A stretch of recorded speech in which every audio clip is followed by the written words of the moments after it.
Hey guys, this is Alden for the Moss and Crate, and I wanted a K-bar ever since I was a kid, and back in the 90s they were, about 50, 60 bucks, somewhere in there, which was a lot for a kid. So I finally have two of them that I get to keep for me today, but you may have seen some of these. In fact, you saw all of these in the last list that was for sale, and the two in the middle here are ones that did not sell, so I figured, I don't want to lower the price on them because I thought the price was very good for what they were, so I decided to keep them. So now I finally have my own K-bar, but I was doing a little research and I wanted to know where the name K-bar came from. So it started out a company called Union Cutlery in New York. Back in 1923, they received a letter that was only partially legible from a fur trapper who had shot a bear. The bear charged him, wounded and pissed off, naturally, and his rifle jammed. So he pulled out his knife from Union Cutlery and killed the bear with the knife and sent them the letter.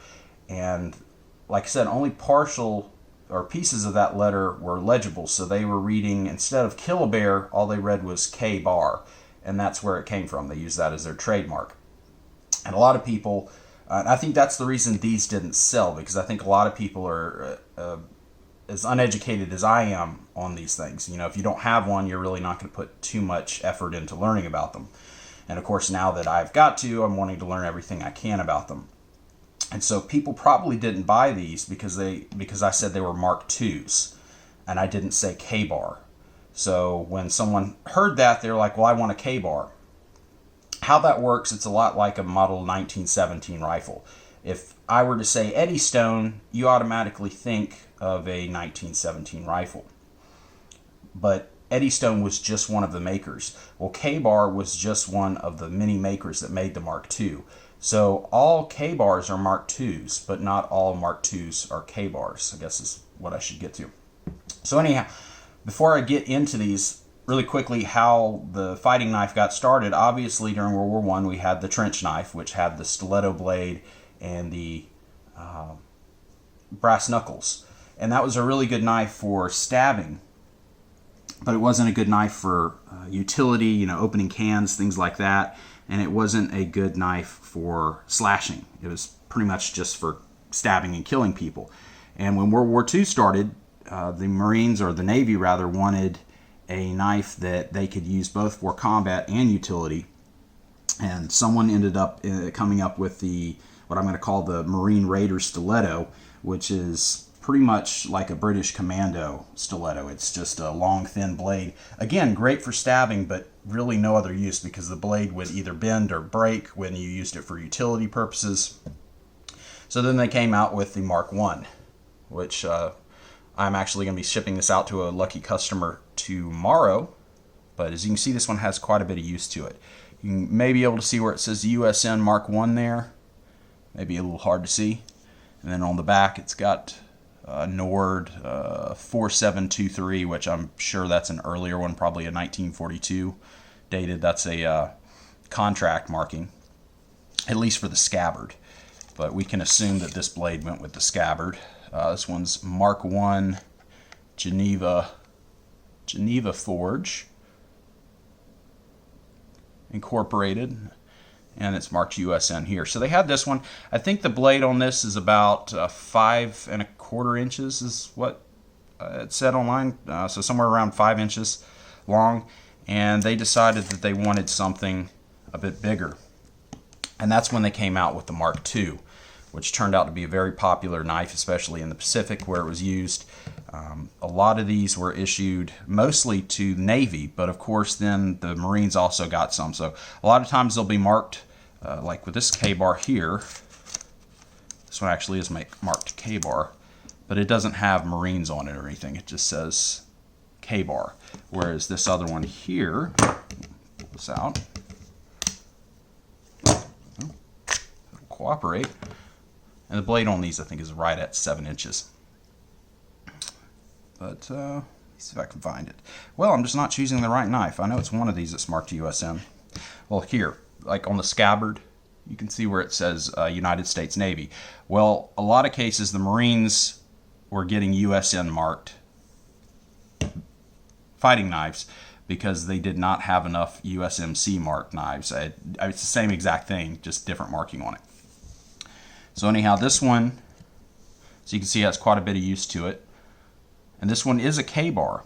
And what's neat about it, what I've learned as far as dating them, earlier ones will kind of have this curve here in the guard, whereas later ones, it was a straight guard. You can kind of tell the difference there, hopefully. And earlier ones, I don't want to take this one out too much because this one is from 1943. How I got that date is, and hopefully you may be able to see it, you may not be able to, but right there where my thumb is, let me get, there we go. It says Nord and then 4723. So if you look that up online, that comes out to, I think, June to November 1943, if I remember right. So that's how you can kind of date this one. But this one never was used, I don't think. I mean, it's still got the covering there. The blade is in perfect shape. No wear on the finish other than me pulling it out of the scabbard, which I don't like to do too much. So it's pretty cool and unique that this one lasted from that early on in the war for us without being used. And this one here is a little bit newer than that, and it's heavily used. But anyhow, kind of rambling there. You can see the markings are on the blade on this one. I think it says Camillus, New York, USN Mark II, whereas this one doesn't have any markings on the blade. But if I flip it up here, if you move the camera up, you can see that it's marked Mark II K-bar on the guard here. So that's a later feature of these. But this one, just judging off of the scabbard here, is also a 1943, a late 1943 knife. This one just happened to be issued and used pretty heavily, whereas this one, as you can see, is basically brand new. And I thought this was wood for the longest time, but apparently this is actually leather. These are pieces of leather that they've pushed together, but it looks just like wood. But they're actually little leather pucks, I guess, that they've put together, and it feels like wood. But that's pretty cool. And so, like I said, this one is a K-bar. It's marked K-bar. And this is one that also got sold to a customer, and you can see this one has been used a lot. I mean, the tip is dull. You can tell where the metal's been just really beaten to hell over time. It's marked K-bar there on the blade, so it's an earlier one. But look, compare the, let's see if I can, look how much thicker the grip on the new one is, or the unissued, compared to this original. I mean, this one has seen some shit, I am sure. Some of them apparently were issued with leather scabbards, and others were issued with this, I don't know, it's almost like a, not a carbon fiber. What word am I looking for? I'll put it in the video later because I'll sit here trying to think of that and it'll drive me nuts. Once I'm done with the video, of course, I'll think of it. So anyhow, I just thought that was really cool. I kind of wanted to showcase them since I learned a few things over the past few days.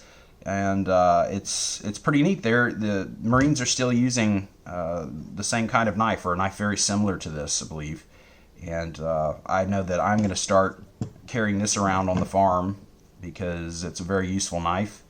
And, you know, like I said, it is a utility knife along with a combat knife. So it can still be used for that purpose. Just wanted to showcase it, guys. Thanks for watching. Click the subscribe button, and hopefully we'll do some more when I learn some more. Thanks for watching.